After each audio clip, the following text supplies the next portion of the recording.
l'émir Abdelkadir el-Jazairi, tome 5, halte 193. Ceux dont les yeux étaient dans une enveloppe les empêchant d'avoir conscience de moi. Le Très-Haut intimide et menace lorsqu'il dit « Nous présenterons en ce jour la géhenne pleinement déployée aux infidèles, ceux dont les yeux étaient dans une enveloppe les empêchant d'avoir conscience de moi et qui ne pouvaient pas entendre. » Sourate 18, versets 100 et 101. La géhenne de chacun est relative à son état et à sa station, car étymologiquement ce mot désigne l'éloignement.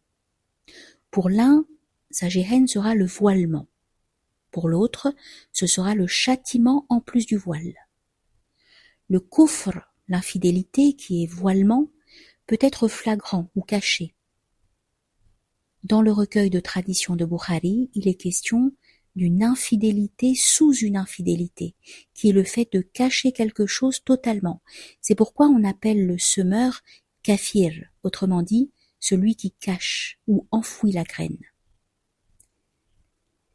L'infidélité flagrante est bien connue, c'est le fait de couvrir, de désavouer ce qu'ont apporté les messagers. L'infidélité cachée est, elle, plus imperceptible que le déplacement de la fourmi. C'est le fait d'occulter la réalité de Dieu, le nécessaire et éternel, sur laquelle repose l'existence des cieux et de la terre, en attribuant cette réalité aux contingences, autrement dit, en leur conférant une réalité qui serait autre que la réalité de Dieu. Ceux dont les yeux étaient dans une enveloppe les empêchant d'avoir conscience de moi.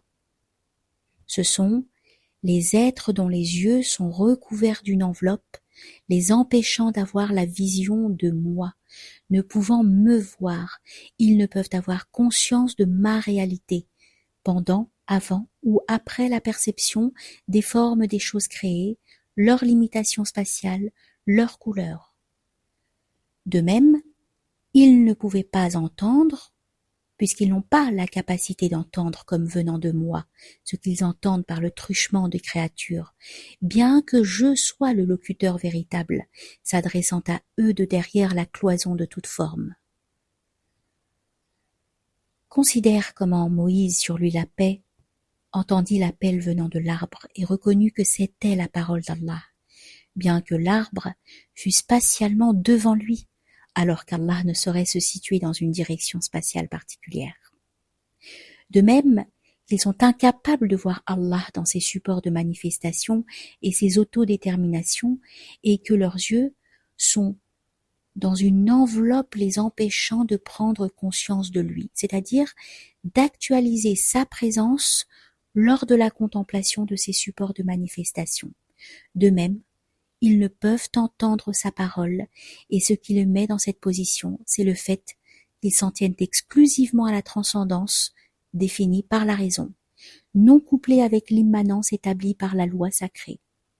Ils ne savent pas que le Très-Haut est transcendant, sanctifié, et excluant toute habitation spatiale, toute union, toute immixtion lors même de son apparition, grâce au support de manifestation inhérente à son nom, celui qui se manifeste.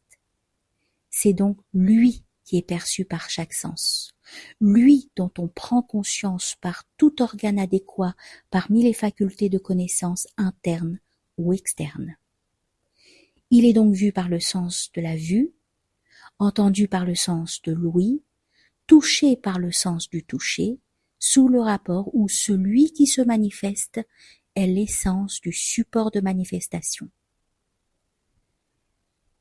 L'imam des connaissants, Muhyiddin ibn Arabi, a fait ces vers. Si tu affirmes que Dieu, par sa transcendance, est séparé de toi, dans le même temps, ta loi sacrée te conduit à dire qu'il est tangible, tout en attestant qu'il est transcendant. Prends donc en considération les deux situations, sachant qu'en cela ta raison est déficiente. C'est pourquoi le Très-Haut peut être qualifié par les qualifications des êtres contingents et qu'on peut lui appliquer leur statut, La preuve en est dans la tradition authentifiée par Muslim et attribuée directement au Seigneur. J'étais malade et tu ne m'as pas visité. Je t'ai demandé à manger et tu ne m'as pas nourri. Ou encore dans la parole divine, la main d'Allah est au-dessus de leurs mains, qui suit immédiatement. Ceux qui font le pacte avec toi ne font le pacte qu'avec Allah. Sourate 48, verset 10. On peut de plus lui donner tous les noms des êtres contingents comme il résulte de la parole du Très-Haut. Tu n'as pas lancé lorsque tu as lancé, mais c'est Allah qui a lancé. Sourate 9, verset 17. Abu Sa'id al-Kharraz a dit « Allah, exalté soit-il, n'est connu que par sa réunion des opposés. » Puis il récita « Il est le premier et le dernier, l'apparent et le caché. » Sourate 57, verset 3. En concluant « Et c'est lui qui est appelé Abu Sa'id al-Kharraz. »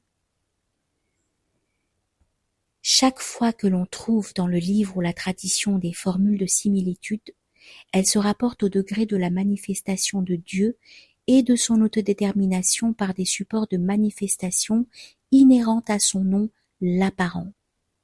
Chaque fois que l'on trouve dans le livre ou la tradition des formules d'incomparabilité, elles se rapportent au degré du dépouillement des supports de manifestation inhérents à son nom, le caché. Sache cela avec la conviction que la transcendance est dans l'immanence, car il est le vrai dont on ne peut douter que celui dont l'intellect est voilé.